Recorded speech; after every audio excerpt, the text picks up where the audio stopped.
Čaute. Každý normálny človek je teraz niekde pri jazere v týchto teplotách a sa chladí.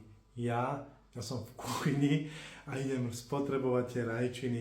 Idem vám ukázať, ako sa vyrába tá úplne najobyčajnejšia rajčinová šťava, pasírované rajčiny alebo pasata, hovorte tomu ako chcete.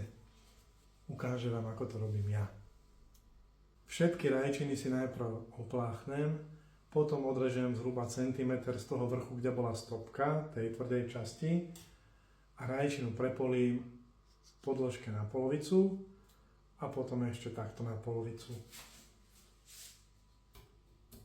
Toto idem urobiť so všetkými paradajkami. Ja som si to vážil, budem mať 2 dávky po 2 kg, čiže 4 kg rajčín dneska spracujem.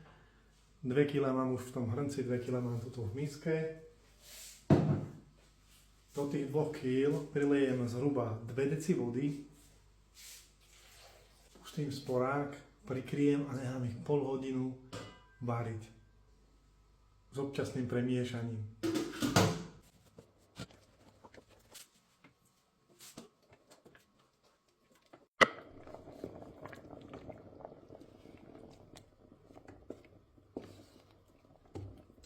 Ubehla pol hodina a ja idem zmes, ktorú sme varili, rozmixovať.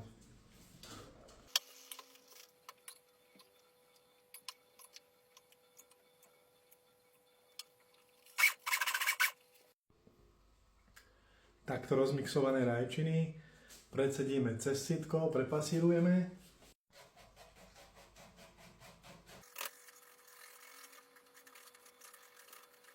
A zostala nám takáto zmes jadierok, ktorú môžeme vyhodiť, alebo keď máte doma sliepky, môžete dať sliepkam.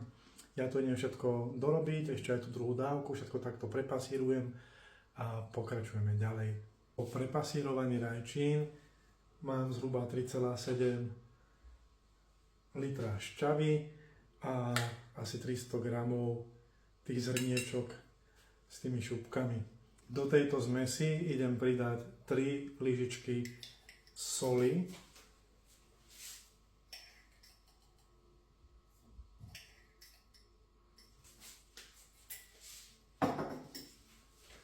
Pomiešam a nechám 10 minút prevrieť.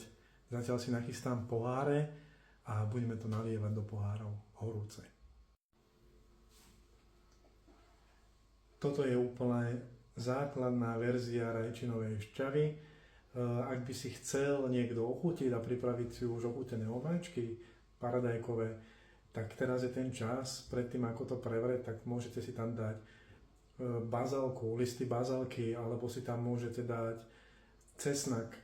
Začínať sa môže aj tak, že sa na olivový olej dá trochu cibule a potom sa pokračuje s tými rajčinami, ako sme to robili doteraz.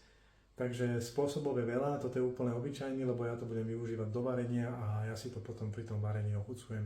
Tak ja mám takéto 400 ml poháre, ktoré som si poumýval s nádhernými víčkami, ktoré som dal prevariť, aj keď sú nové, každé novíčko takto preváram a ideme si to plniť. Ja použijem lievik, aby som si nezašpinil okraje a budem to nalievať cez lievik.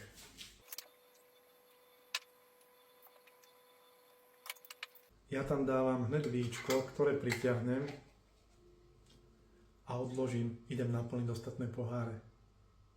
Tak mne vyšlo z tých 4 kg rajčín 9 takýchto 400 ml pohárov bioparadajkovej šťavy, alebo teda pasaty, a idem ich ešte zasterilizovať.